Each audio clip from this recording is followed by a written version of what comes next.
La semana pasada habíamos empezado una serie que se llama Los atributos o perfecciones de Dios. Indudablemente, nosotros no podemos amar a Dios. Si hubiera sido una mata de calabaza, como decía Newton, me hubiera partido la cabeza. Nosotros no podemos adorar y amar a Dios si nosotros no conocemos a Dios. Es como si tú tienes tu esposa o tu esposo, usted no va a amarlo de verdad o amarla de verdad si usted no lo conoce. Hoy en día la gente se conoce y llegan a lo que llegan, pero al final terminan peleados porque al final cuando empiezan a conocerse no se aman ni aprecian las virtudes del otro. Y por eso nosotros empezamos una serie que se llama Los atributos de Dios, para poder conocer a Dios. La semana pasada hablamos de la santidad de Dios y de la importancia de la santidad de Dios y lo que espera Dios para su pueblo, que espera que sea un pueblo santo. ¿Qué quiere decir santo? Apartado de todo mal, separado de todo pecado. Eso es lo que Dios espera. Y esa semana utilizamos el profeta Isaías para predicar ese tema. Y hoy vamos a utilizar de nuevo el profeta Isaías para hablar de la soberanía de Dios. En el 2007 me mudé yo a Venezuela. Me fui a trabajar en la misión médica allá. Pensé que iba a tener toda mi vida después que pasaron los años, sobre todo cuando conocí a mi esposa, nació varón, después nació Alba. Y tracé planes para hacer mi vida allí. Tenía mi casa, tenía mi carro. No todo el mundo, a pesar de que Venezuela es un país que tiene recursos, no todo el mundo tiene un carro. Y mi carro no era el mejor. Ya Manuel me miró y se acordó del carrito que teníamos. Pero tenía un carro y tenía planes. Mi esposa era médico, yo también. Teníamos todo. Pero nunca los planes funcionaron como yo los tenía en la mente. Un buen día nos pasó algo. Yo que es testigo de esto. Y Dios me lanzó para este país. Tuve que dejar atrás todo lo que yo tenía, todo, mis comodidades, y venir a vivir el primer mes en aquel cuartito que Yorkie preparó para que nosotros viviéramos allí, sin nada, con una mano adelante y una atrás. ¿Cuántas veces no les ha pasado a ustedes que han hecho planes y nunca se cumplen? O cuando se cumplen, no se cumplen de la forma que ustedes quieren. Y eso fue lo más o menos lo que me pasó a mí. Y ustedes saben por qué pasan esas cosas. Porque el hombre no es soberano. El hombre no tiene control 100% de todas sus cosas. El hombre y la mujer, ¿no? Necesita plan A. Voy a comprarme esto. Plan B, si no, esto. Plan C, hasta la Z. Porque no somos soberanos. Todos ustedes estoy seguro que han sido testigos de eso. Han hecho planes en su vida y las cosas no se han cumplido como ustedes han esperado. De hecho, uno de los proverbios en la Biblia, el 21:31 dice: el caballo se alista para el día de la batalla, mas Jehová es el que da la victoria. Usted hace sus planes, eso no es malo, no es sentarte a esperar ahí que Dios haga las cosas, pero quien decide al final es Dios.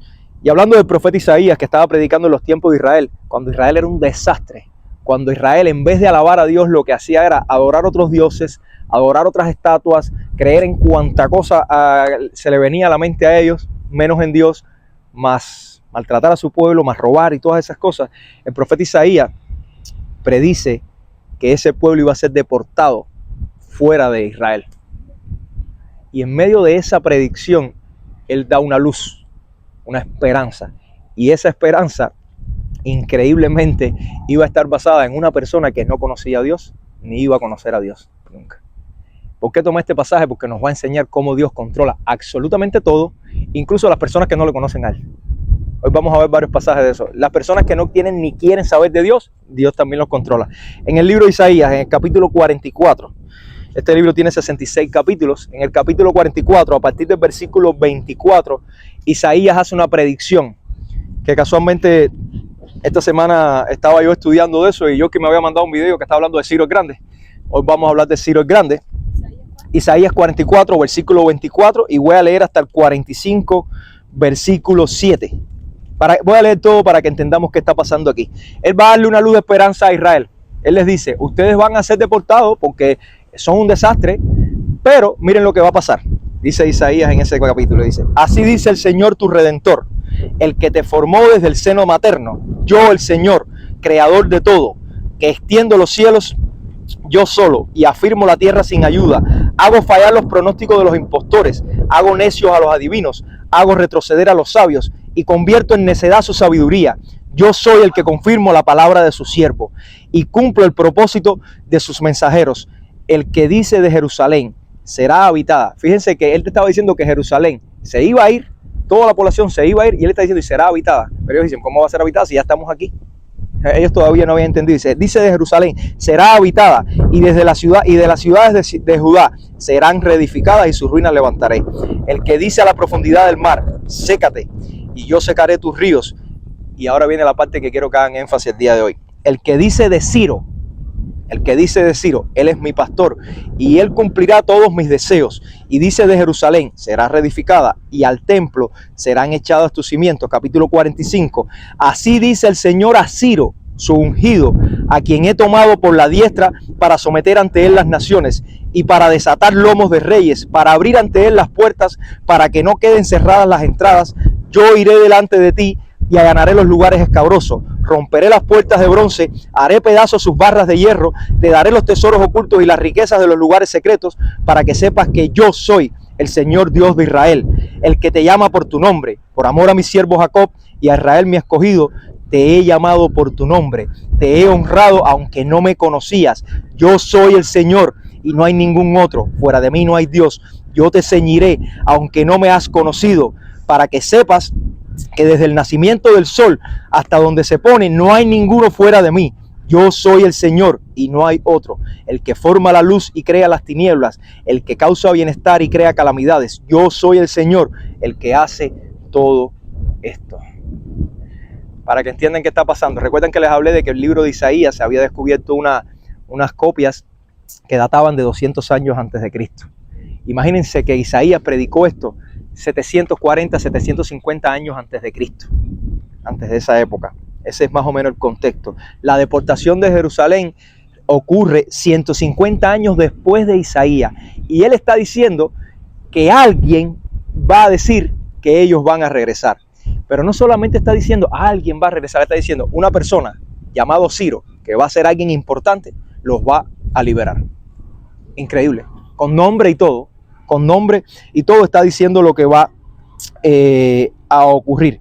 Y esta profecía, o sea, el nombre de Ciro, ocurre su cumplimiento en el año 538 antes de Cristo. Isaías había estado predicando 750 años antes de Cristo, y esto ocurrió en el año 538 antes de Cristo, casi 150 años después. ¿Por qué utilizo el pasaje? Para que entendamos cómo Dios está en control de todo. De una persona que ni siquiera existía en ese tiempo, Dios está mencionando el nombre de quien lo va a traer. ¿Qué cosa es la palabra soberano? Lo busqué en la RAE, la Real Academia Española, dice soberano, alguien que ejerce o posee autoridad suprema o independiente, que no depende de nada. Pero cuando se lo aplicas a Dios, mire lo que dice: gobernante supremo sobre toda la creación. Soberano es que tiene control total, poder absoluto y autoridad final sobre todo lo que existe. Soberano es que obra todas las cosas según su voluntad. Soberano es que determina el curso de la vida y de las personas. Y soberano es que su plan determina cómo resultan todas las cosas. Absolutamente todo está en control de Dios. El mismo Isaías en el capítulo 46 dice lo siguiente: acordado de las cosas anteriores, ya pasadas. Les dice, recuérdense lo que ya yo les había hablado y lo que ustedes habían vivido. Dice, porque yo soy Dios y no hay otro. Yo soy Dios y no hay ninguno como yo. Dice, que declaro del fin desde el principio y desde la antigüedad lo que no ha sido hecho. Yo digo, mi propósito será establecido y todo lo que quiero realizaré. Dios siempre ha dicho que cada palabra que él ha mencionado se ha hecho. En la creación de habló y todo ocurrió por el poder de su palabra. Pero miren qué dice aquí además. Miren esto. Yo llamo del oriente un ave de rapiña. Me llamó mucho la atención cuando estudié el tema. Del oriente iba a venir Ciro de Persia, pero el ave que representaba al gobierno persa en ese tiempo era un águila. Y Dios estaba diciendo, 150 años yo llamo del oriente a un ave de rapiña, y de la tierra lejana al hombre de mi propósito. En verdad he hablado y ciertamente haré que suceda. Lo he planeado, así lo haré. A nosotros nos da miedo la palabra soberano. ¿Por qué nos da miedo la palabra soberano? Porque a nosotros nos gusta tener el control de todo. El ser humano le encanta tener el control de todo. Cuando a ti se te van las cosas de la mano, tú dices, algo no va a salir bien. Pero cuando escuchamos que Dios está en control de todo, entonces nos preocupamos. El que no cree en Dios le preocupa más todavía. El que tiene fe en Dios le preocupa menos, porque Dios tiene el poder para hacer todo. Pero es un atributo de Dios y está en la palabra de Dios. Él lo puede hacer todo con esos conceptos que que acabamos de hablar. Incluso si no conoces a Dios, tú estás en control en las manos de Dios, de cualquier forma. De cualquier forma estás en manos de Dios. Y yo sé que esto es un concepto difícil de aceptar, porque no nos gusta dar nuestro brazo a torcer, pero no es difícil de entender, sobre todo con la evidencia que da la Biblia. Imagínate que Dios le dice a Ciro, una persona que no había nacido, le dice ungido. Para que tengan una idea, ungido es la misma palabra que Dios utilizó para Cristo. Le está diciendo a un ateo radical o un pagano que él iba a ser el Mesías que él iba a utilizar para trasladar a Israel de ese imperio que era inicialmente el enlace entre Babilonia y el imperio medo-persa para su lugar original. Y vamos a ver si realmente esto ocurrió, porque bueno, Giovanni está diciendo acá que sí, que Ciro lo va a traer. En el libro de Esdras, un poco más adelante, en el capítulo 1, donde empieza Esdras, el libro de Esdras dice lo siguiente, capítulo 1, versículo del 1 al 4. Este evento fue el que ocurrió 150 años después. Dice el libro de Esdras, en el primer año de Ciro. Fíjense lo que está pasando. En el primer año, ni siquiera esperó Dios a que pasaran 5 años o que Ciro se acostumbrara. No, dice, en el primer año de Ciro, rey de Persia, para que se cumpliera la palabra del Señor por boca de Jeremías. Aquí está hablando de otro profeta que dijo lo mismo que Isaías, pero un tiempo después. Dice, el Señor movió el espíritu de Ciro, rey de Persia, y este hizo proclamar por todo su reino y también por escrito diciendo lo siguiente. Dice, así dice Ciro, rey de Persia, el mismo. El Señor, el Dios de los cielos, me ha dado todos los reinos de la tierra, y Él me ha designado para que le edifique una casa en Jerusalén que está en Judá. El que de entre todos vosotros pertenezca a su pueblo, sea su Dios con él. Que suba a Jerusalén que está en Judá y edifique la casa del Señor, Dios de Israel.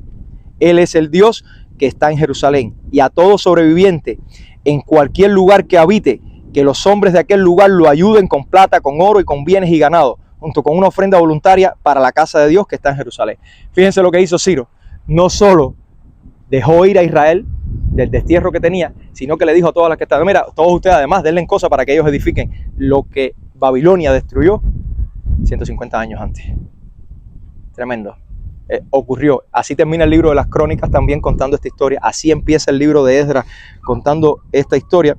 Y la literatura esta bíblica también habla de esto mismo. ¿Sí? Dios está en control de todo, absolutamente todo, cada detalle de la vida de nosotros. Quieras aceptarlo o no, ya eso es otra cosa. Como yo siempre digo, tú puedes ir manejando por la autopista y viene un camión para arriba de ti. Tú puedes decir en tu mente, ese camión no está ahí, ese camión no está ahí. Pero eso no quita que el camión está ahí.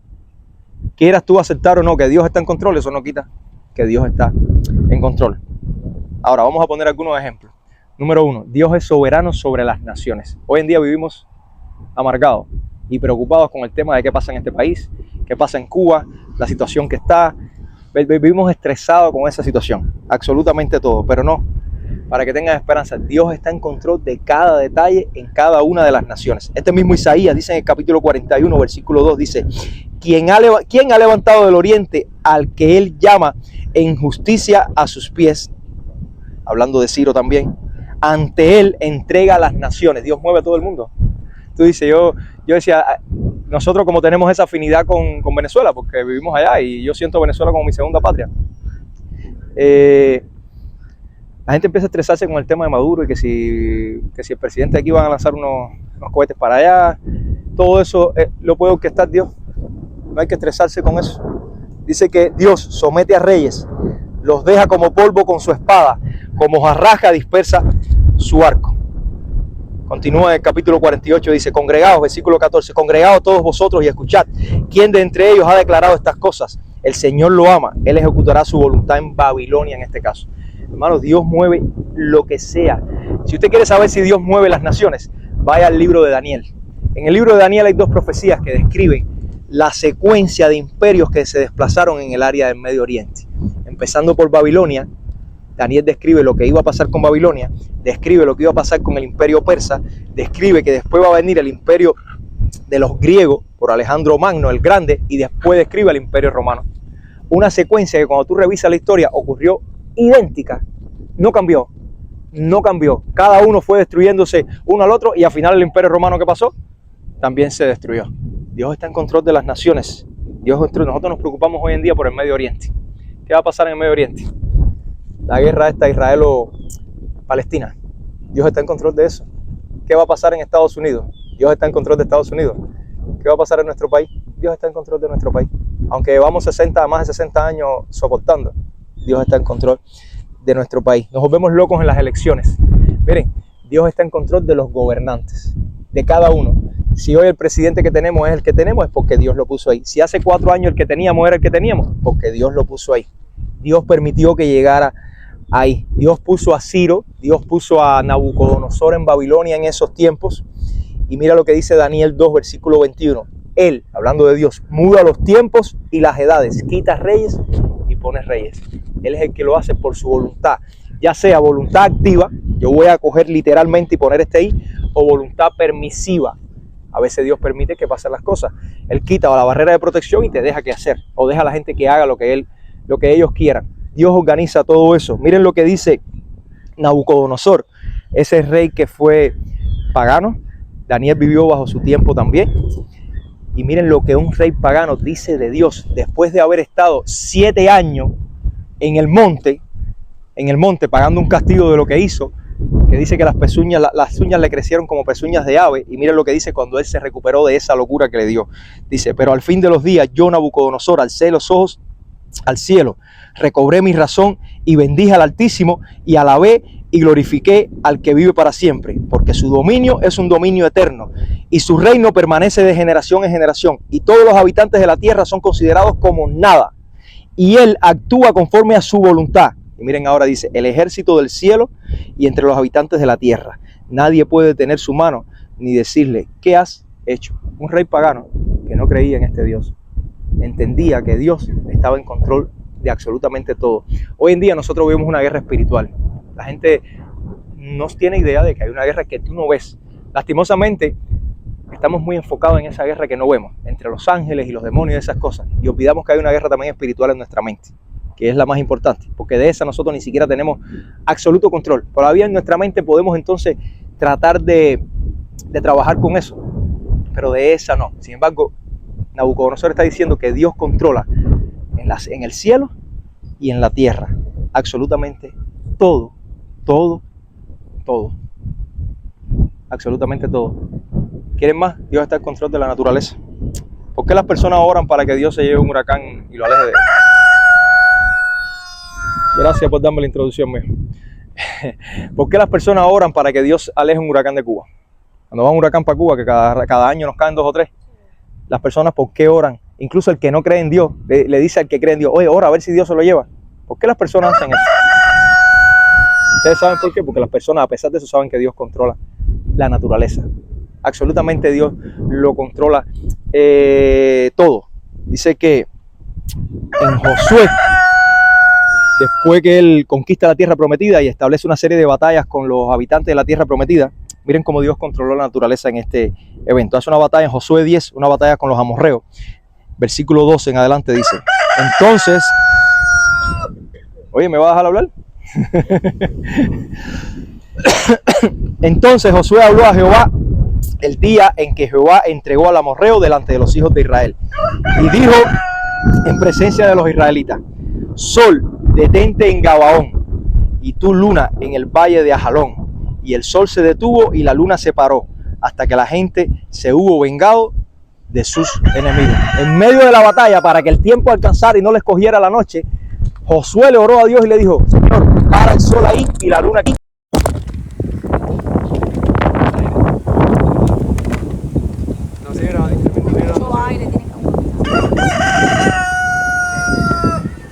Dios paró el sol en un extremo y la luna en otro. Los israelitas continuaron su batalla, ganaron la batalla y exterminaron a los amorreos completamente.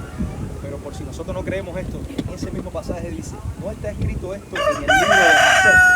O sea, había una literatura de la época que contó esta historia y que no era la Biblia. El sol se paró en medio del cielo y no se apresuró a ponerse en casi un día entero. Todo el día. ¿Está adivinando? ¿Está bien? ¿Predicaremos ahora? Hermano, Dios es una nube pasajera. Dios está en control absolutamente de todo. Y tú dices, en este caso, Dios paró el sol para bendecir a Israel y tratar de que Israel ganara la batalla. Pero pero Dios también puede mandar la naturaleza en contra de su pueblo, cuando su pueblo no es obediente. Mira lo que dice el segundo libro de Crónicas, después que Salomón entrega ¿cómo se llama? El templo y ora por el templo. Miren lo que dice Dios. Y levantándose, respondió, ay, me pasé, se me pasó por acá. Dice, si cierro los ojos para que no haya lluvia, o si mando la langosta a devorar la tierra, o si envío la pestilencia entre mi pueblo, Él lo está haciendo. Dios lo puede hacer cuando su pueblo no obedece a Dios. Pero ¿cuál es la solución para esto? El versículo 14 nos da la solución en 2 de Crónicas 7, dice, y se humilla mi pueblo sobre el cual es invocado mi nombre, y oran, buscan mi rostro y se vuelven de sus malos caminos, entonces yo oiré desde los cielos y perdonaré sus pecados. Me tiene loco. No importa. Ve para allá. ¿Sabes quién es el que está controlando? Yo sé.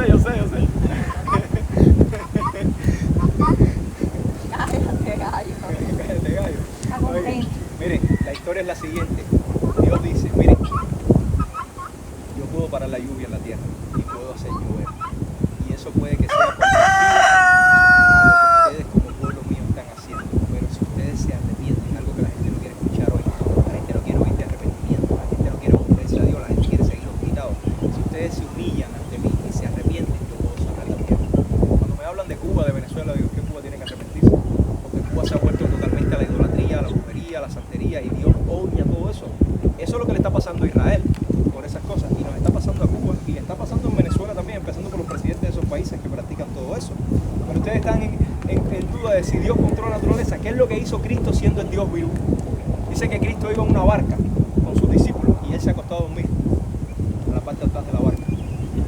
En el mar de Galilea, que no es un mar, es un lago, las características geográficas de la zona hacen que se generen unas tormentas de repente, unas corrientes de aire, y dice que se levantó una tormenta, hasta el día de hoy está en esos países. Se levantó una tormenta tan descomunal que los discípulos estaban vueltos locos, y no había quien controlara aquello. Imagínense, marineros, pescadores profesionales, no podían controlar eso. Miren lo que hizo Pedro. Oye, después, Señor, no te preocupes que nos vamos a morir aquí. No te da idea. Y Jesucristo estaba durmiendo en la barca, tranquilamente. Se levantó Jesús y dijo lo siguiente.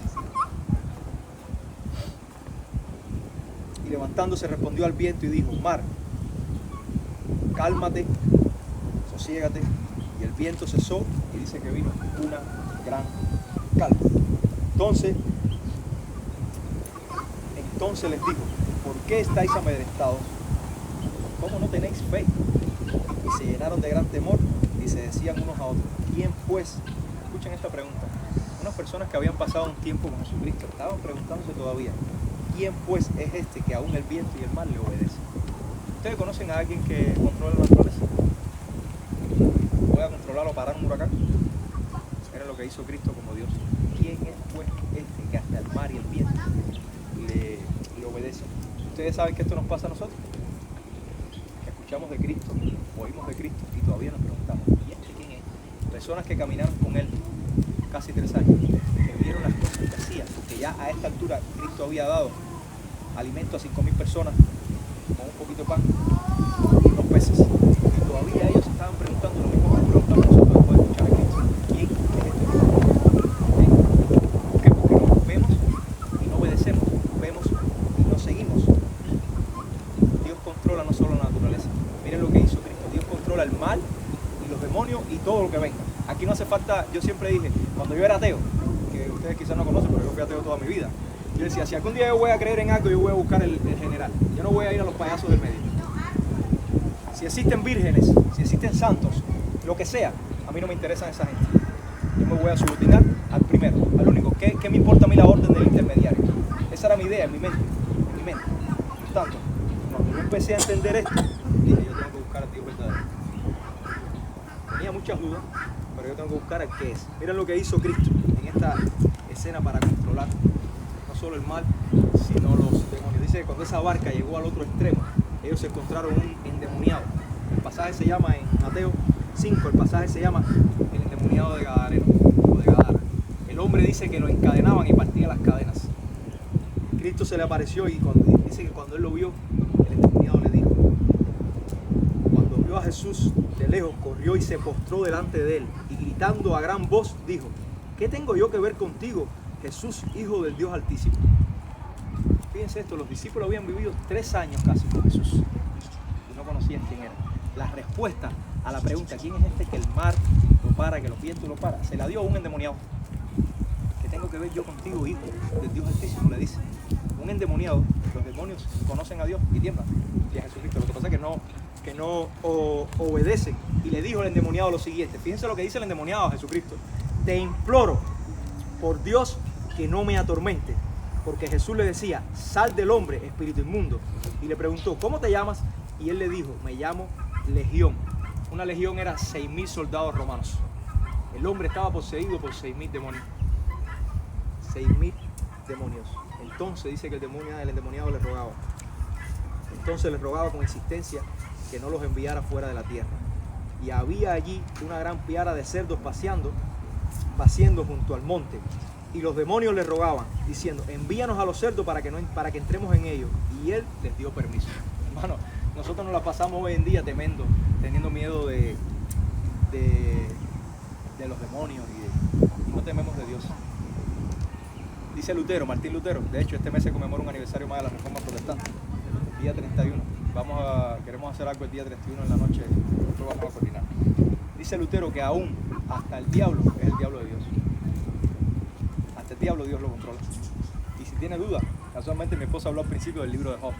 Cuando usted empieza a leer el libro de Job, que les recomiendo a todo el mundo que se lo lea, y vas al capítulo 1 en el libro de Job, dice que hay una conversación entre Satanás y Dios. Y en esa conversación Satanás le dice: mira, Job es rico, es millonario, y está así y te obedece porque es millonario. Retírate de todo eso para que tú veas cómo el hombre te va a negar. Ustedes saben lo que le dice Dios. En el versículo 12 del capítulo 1 le dice: entonces el Señor dijo a Satanás: he aquí, todo lo que tienes está en tu poder, pero no extiendas tu mano sobre él. Y Satanás salió de su presencia. Dios le dio permiso. ¿Viste? Y le dijo: lo que tienes está en tus manos, solo no vas a tocar su vida.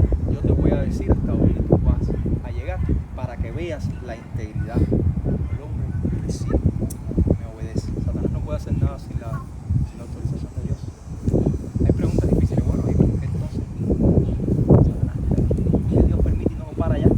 Hay planes eternos en la soberanía de Dios. Hay planes eternos en la soberanía de Dios. Satanás anda suelto. Ustedes saben que la Biblia dice que Satanás es el príncipe de este mundo hoy en día. Pero como decimos en Cuba, no está sin vacunar. Está suelto, pero no sin vacunar. Está suelto, pero está controlado. Hay cosas que Dios le permite y otras que Dios no le permite. Hermanos, a veces nos ponemos a pensar en la guerra espiritual y los demonios teman más a Dios que a los demonios. Fíjense que la Biblia dice en Mateo 10:28 dice: no teman al que te puede quitar la vida. Satanás te puede quitar la vida. No, teman al que te puede quitar la vida y también el alma te la puede destruir en el infierno. Las personas hoy en día no entienden que hay un infierno. ¿Ustedes saben cuántas personas se mueren en el mundo en un día? 150.000, 1.3 por segundo. ¿Alguno de ustedes sabe cuándo va a morir? ¿Cuál es la única condición para morir? Estar vivo. Estar vivo. Cualquiera de nosotros puede morir ahora mismo aquí. Se cae un palo, pum, y nos mató. Y si morimos ahora, ¿dónde vamos? ¿Al cielo o al infierno? ¿No se han hecho esa pregunta? Satanás es el único que te puede matar, pero Dios quita la vida física y te puede matar al infierno. No creer en Cristo. No creer en Cristo. Dice que después de esa conversación de Dios con Satanás, Satanás fue y acabó con la vida de Job. Job tenía 10 hijos. No recuerdo 7 varones y 3 hembras. Yo lo he dicho otra vez, Job era el Elon Musk de estos tiempos. Millonario, y Dios le quitó todo.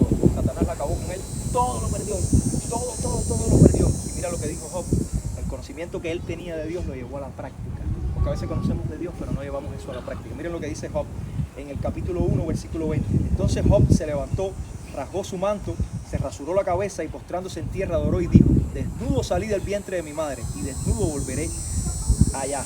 El Señor dio y el Señor quitó. Bendito sea el nombre del Señor. A nosotros hoy nos cae una pajusa en un ojo y estamos maldiciendo a todo el mundo. Y a Satanás le pasó todo, a Job le pasó todo esto. Y dice: Dios y Dios. Él sabe por qué lo hace. Dios. En el capítulo 2 su esposa le dijo, ¿por qué al final ya maldice a tu Dios y muérete? Le dice ella, maldice a tu Dios y muérete. Y él le dice, has hablado como cualquier estúpido. Le dijo así. Y continúa diciéndole lo siguiente. Y le dijo, como suele hablar cualquiera de las mujeres fatuas, has hablado, que recibiremos de Dios el bien y el mal no lo recibiremos. O sea, cuando Dios te bendice, ay, gloria a Dios, pero cuando las cosas están malas, maldiciremos a Dios. No, Dios es soberano sobre lo que te pasa. ¿Qué te pasa hoy? ¿Tienes una enfermedad terminal? Tus amigas, la de Gladys, que quizás sabrá Dios lo que están pasando. ¿Qué problema económico hoy tienes? ¿Qué problema matrimonial tienes? Dios está en control de eso también. Dios te provee, también está en control de eso, pero queremos nada más alabar a Dios y darle gracias a Dios cuando pasan las buenas, pero no le damos gracias a Dios cuando pasan las malas. Porque tú no sabes cuántos llegamos aquí, cuántas personas no se quedan. Yo vine casi 4 horas de Miami para acá manejando. Ustedes viajaron anoche 2 horas. ¿Cuántas personas habrán tenido accidentes detrás de ustedes? Ustedes ni cuenta se dan. ¿Cuántas cosas Dios quitó del camino que ustedes previnieron, que ustedes no pudieron ver? ¿Cuántas cosas? No podemos nada más pensar. Dice un profesor, el doctor Miguel Núñez, dice lo siguiente: si estás bajo la sombrilla de Dios, ¿por qué temes a lo que Satanás pueda hacer llover sobre ti? Nos pasamos la vida preocupados por lo que Satanás puede hacer. No, hermanos míos, es Dios el que está en control incluso de las cosas que Satanás hace. Incluso Dios es soberano en tu vida, aún en contra de tu voluntad. Aunque tú no quieras, Dios va a hacer en tu vida lo que tú quieres. Una vez una hermana me dijo, no, Dios no obliga a nadie. ¿Que Dios no obliga a nadie? Ustedes conocen la historia de Jonás, que de hecho te mandé un video de las 2 ballenas que se metieron, no se lo tragaron, estuvieron 3 días en el vientre, pero ¿viste? ¿No has visto ese video? El año pasado, a principios de este año, en febrero, en las costas de Chile, una ballena robada se levantó y por unos segundos retuvo a un venezolano en su boca. ¿Lo viste? ¿Lo vieron alguna vez? No. En el 2022 pasó en una de las playas, creo, de California. Pero esta vez fueron a 2 personas. Lo tragó, la noticia. Tú sabes que hoy en día, yo me decía, ¿y cómo grabaron eso? Hoy en día hay cosas que pueden ser montaje, pero eso le dio la vuelta al mundo. Hoy en día todo el mundo anda con un teléfono. Tú ves a alguien asesinando a otro y la gente en vez de ayudar lo que hace es grabar. Así que no me extraña que nadie grabe eso. El animal, como en algún momento tuve esa pregunta y conversación, el animal más grande que ha existido en el planeta es el blue whale.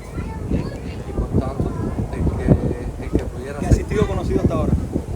No, el que ha existido a lo largo de la historia, incluso más grande, el que se ha descubierto más grande. Conocido hasta ahora, claro. Incluso más grande que cualquier dinosaurio, o sea, la ballena azul. Es el animal que más... Y el ciclón. Son capaces de poder tener a un humano en la boca, pero no son capaces de tragárselo, porque ellos lo que hacen es que comen plancton, entonces son capaces de absorberlo, pero no pasarlo por el esófago. El esófago del estómago. Ajá, el estómago. Y de hecho, no hay otro animal que sea capaz de hacerlo, pero sí lo pueden tener en la boca. Lo pueden tener en la boca el tiempo que sea, no sé, pero no lo pueden pasar al estómago. Y además, si se pasara al estómago, bueno, pues vendrían jugos gástricos, cosas XXX, donde no podrían ni respirar ni hacer absolutamente nada. Y por lo menos en la vida real, que a lo mejor no, es casi imposible. De que esté en el estómago y que pase por los esófagos y que sobreviva. Y que sobreviva 3 días es difícil la pelea. Es difícil. Bueno, ¿qué pasó con Jonás? Jonás fue mandado por Dios. ¿Está invitado? ¿Se puede venir para acá? Bienvenido. Oye, miren lo que pasa, miren lo que pasó con Jonás. Dios está en control de tu vida aunque tú no quieras. Jonás es el único profeta que hizo la voluntad de Dios en contra de lo que él quería hacer. Dios lo mandó a ir a Nínive. Imagínate que Dios te diga, ve a predicar a una ciudad donde están matando a tu pueblo y predicarle para que se arrepientan. Bueno, Jonás llegó al puerto, sacó boleto y se fue en sentido contrario, a Tarsis, que es lo que es España hoy. En contra de la voluntad de Dios, ¿qué hizo Dios? Generó una tormenta. Los del barco que estaban con Jonás se dieron cuenta que todo era por culpa del Dios de Jonás. Cogieron a Jonás, le tiraron al mar. ¿Y qué hizo Dios? Envió una gran bestia marina. La gente dice que si es una ballena, lo que sea, la Biblia no aclara. La Biblia dice que es un pez gigante, no aclara. Ok, el pez lo cogió, lo estuvo 3 días en el vómito, en el vientre. Jonás oró y Dios lo soltó. ¿En dónde? En Nínive. Aunque tú vayas a ir para La Habana, si Dios te mandó a Pinar del Río y a Sandino, usted va a terminar en Sandino. Usted puede agarrar por Oriente, usted va a terminar en Sandino. Cuando la gente me dice Dios no obliga a nadie, pregúntale a Jonás. Dios no obliga a nadie, pregúntale a Pablo. Pablo iba persiguiendo a los cristianos para matarlo, lo hablé la semana pasada. A Esteban lo mataron delante de Pablo y Pablo lo aprobó. Y Dios se le apareció, Cristo se le apareció en el camino de Damasco. Pablo se convirtió. Aunque tú no quieras, tú vas a hacer la voluntad de Dios. La vas a hacer por las buenas o por las malas, pero la vas a hacer. Y eso no implica que Dios es malo. La Biblia dice que Dios no es autor de pecado ni de maldad. Que desde tu punto de vista hay cosas malas que pasan en tu vida, pero eso no implica que Dios es malo. Jonás fue a Nínive. ¿Por qué? Porque había un propósito superior con lo que Dios iba a hacer con Jonás. Miren, hermanos, los propósitos de Dios en nuestras vidas, el propósito no es tu felicidad. El propósito de Dios en nuestra vida es tu eternidad, no la felicidad. La felicidad temporal es lo que todo el mundo busca, lo que te vende la psicología, lo que te vende la ciencia moderna. Ese no es el plan de Dios. Que hay felicidad y hay gozo en la vida del cristiano, es correcto, pero ese no es el plan de Dios para nosotros. El plan de Dios es la eternidad. Dios no está encasillado en el tiempo. Por eso Dios controla todo. La historia de José, de Egipto, que se han visto una serie que se llama José, de Egipto. José, ¿qué pasa con José? Los hermanos lo cogen y lo venden. Esa gente después se lo venden a Potifar, que era un alto rango un oficial de alto rango de Egipto. La mujer de Potifar se pone para José. José dice, yo no pecaré contra mi Dios. Porque él entendía que cualquier pecado que cometamos nosotros no es contra Dios, sino solamente es contra Dios. El hombre termina en la prisión interpreta los sueños y va a parar a ser el segundo al mando de Egipto. Y estando de segundo al mando de Egipto, aparece una gran hambruna en el área. Eso está todo en el libro de Génesis.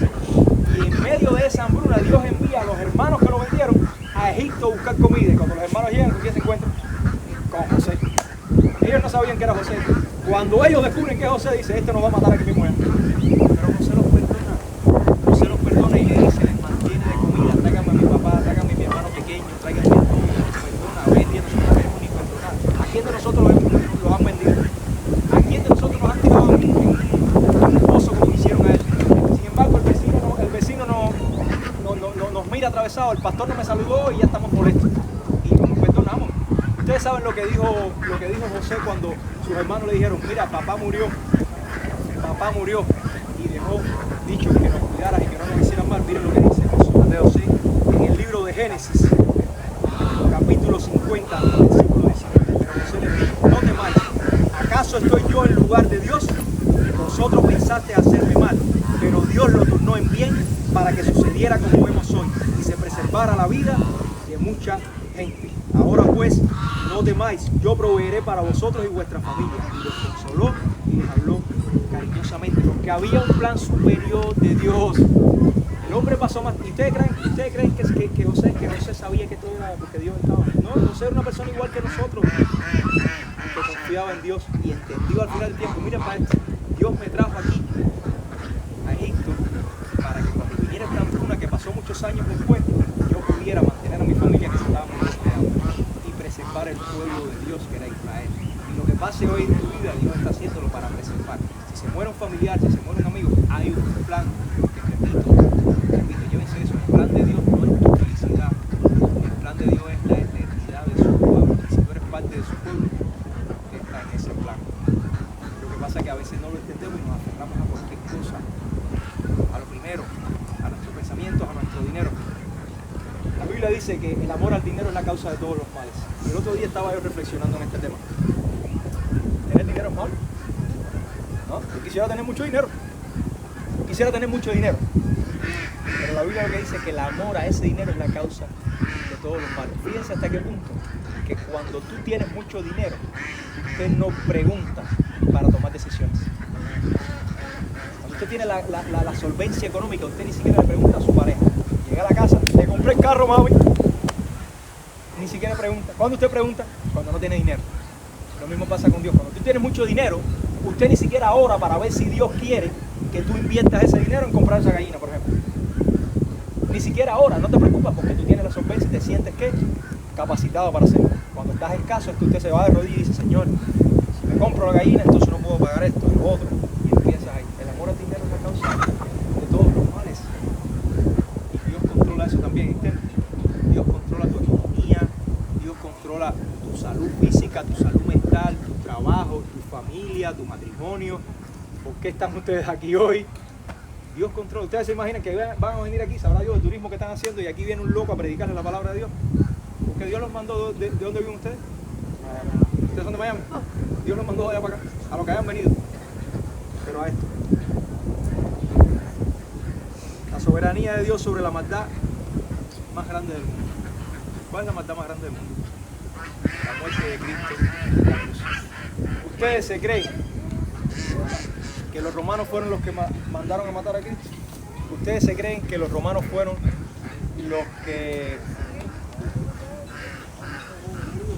que los judíos fueron los que ordenaron la muerte de Cristo? Era el plan de Dios. Sobre la maldad más grande del mundo que existe y que ha existido, la crucifixión de Cristo, de un hombre santo, perfecto, Dios estaba y está en control. Y tú dices, ¿de dónde lo sacas? Bueno, la Biblia lo dice. Eso es lo que dice el libro de los Hechos, en el segundo capítulo, versículo 22 en adelante, hasta el versículo 24. Pedro está dando su primer discurso, un tipo semianalfabeto. Yo todavía soy médico, los títulos, he estudiado bastante. Pedro era un pescador, semianalfabeto. Se paró en medio de una ciudad a hablar de Cristo a expensa de que le cortaran la cabeza. Y miren lo que dice el hombre. Varones israelitas, escuchad estas palabras y escúchenlo cada uno de los que estamos aquí. Jesús de Nazaret, varón confirmado por Dios entre vosotros con milagros, prodigios y señales que Dios hizo en medio de vosotros a través de él, tal como vosotros mismos sabéis, a este, hablando de Jesús, entregado por el plan predeterminado y previo conocimiento de Dios, clavasteis en una cruz por mano de impíos y lo mataron, a quien Dios resucitó poniendo fin a la agonía de la muerte, puesto que no era posible que él quedara bajo el dominio de ella. Cuando lean la Biblia, pregúntenle a la Biblia. La pregunta que viene aquí, ¿quién entregó a Cristo? El versículo te dice, a este entregado por el plan predeterminado y previo conocimiento de Dios.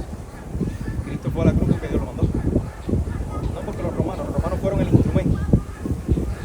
La maldad más grande del mundo, Dios era soberano. Cristo fue a la cruz porque Dios lo mandó. No porque los romanos y los judíos hicieron. Es un plan que dice que es predeterminado.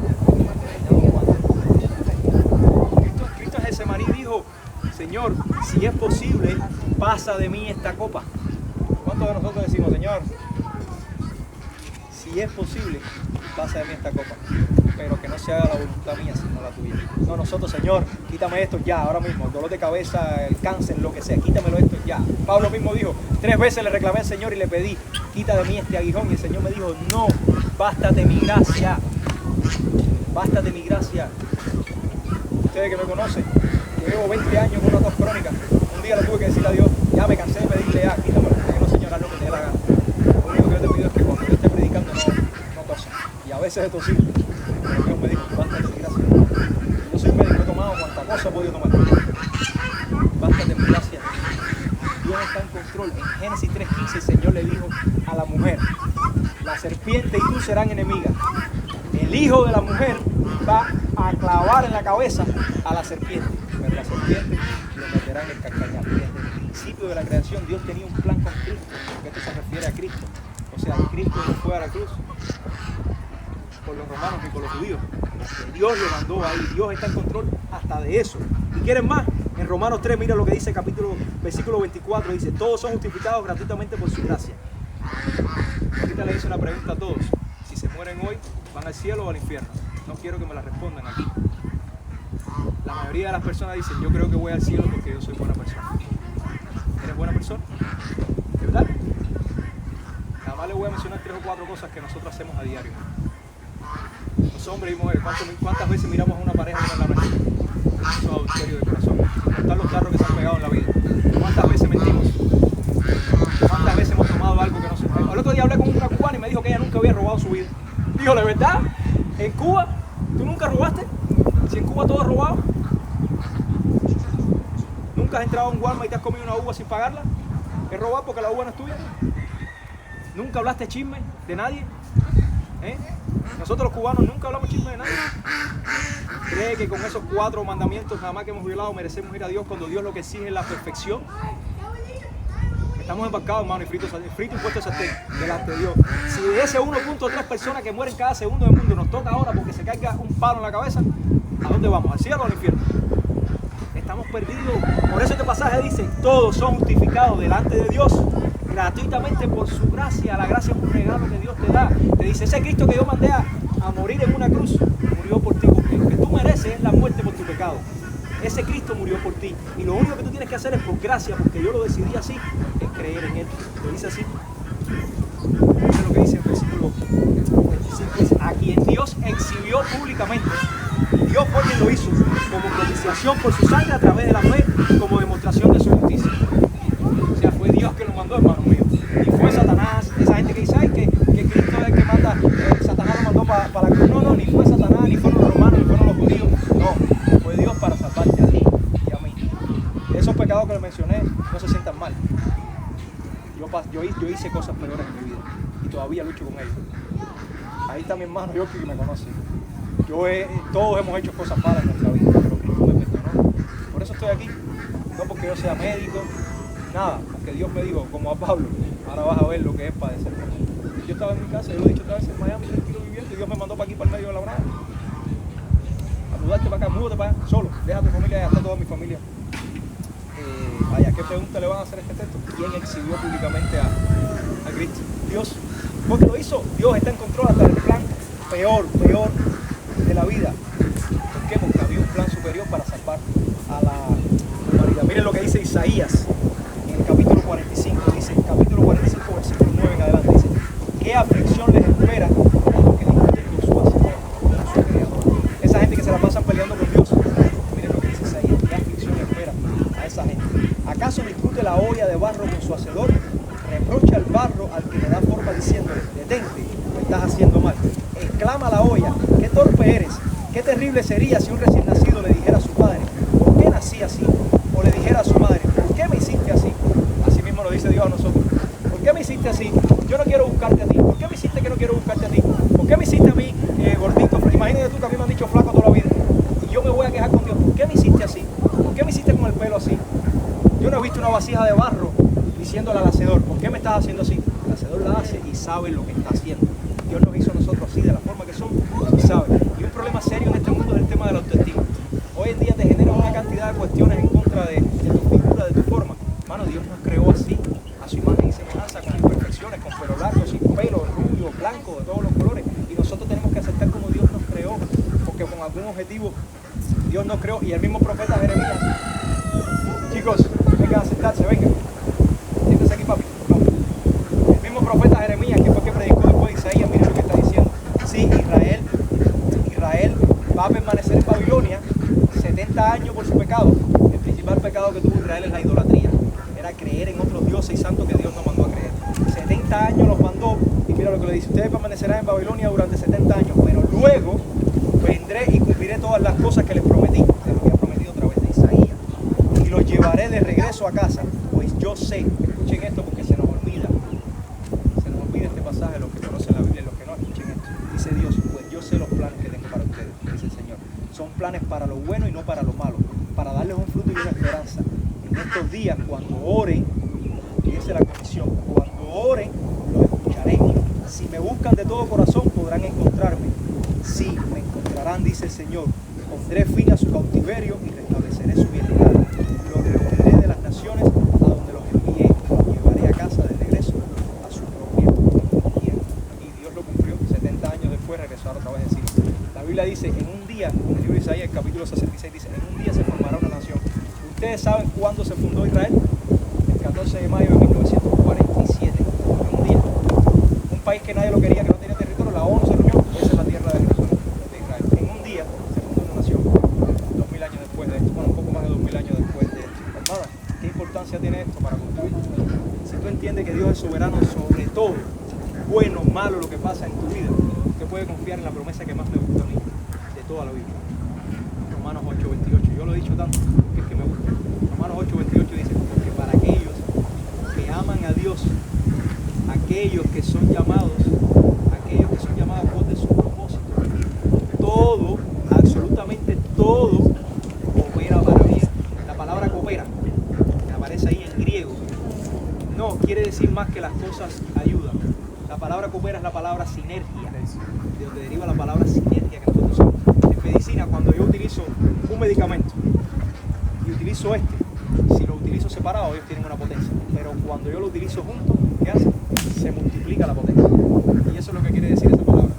Todo, sinergia para bien. Tú sabes que Dios es soberano sobre tu bien, sobre tu mal, sobre tu dolor de cabeza, sobre todos los problemas, absolutamente todo. Tu unión familiar, eso va a obrar para bien. Tu vida. ¿Y qué pasa cuando tú entiendes esto? Entiendes que la voluntad de Dios, ya sea activa o permisiva, opera para bien, y tú lo aplicas a tu vida. Usted puede vivir en paz. Eso es un fruto del Espíritu. Cuando usted cree en Cristo, cuando usted se arrepiente y cree en Cristo, dice que Dios envía a tu vida el Espíritu Santo. Y ese Espíritu Santo viene a morar a ti. Yo lo he dicho muchas veces y no me canso. Yo no sé cómo ocurre. Para que no vengan, ay, ¿cómo ocurre eso? No sé cómo ocurre en las tres dimensiones del espacio. Pero ese fruto, ese Espíritu trae una cosa que se llama fruto. Y el fruto es amor, paz, paciencia, bondad, mansedumbre, humildad, dominio propio, fe. ¿Qué te falta de esto? Nada más lo puedes adquirir por Dios, a través de la conversión, de creer en Cristo, de arrepentirte y creer. Eso nada más lo puedes recibir de Dios. ¿Cuándo ocurre en la vida de cada cual? Yo no sé.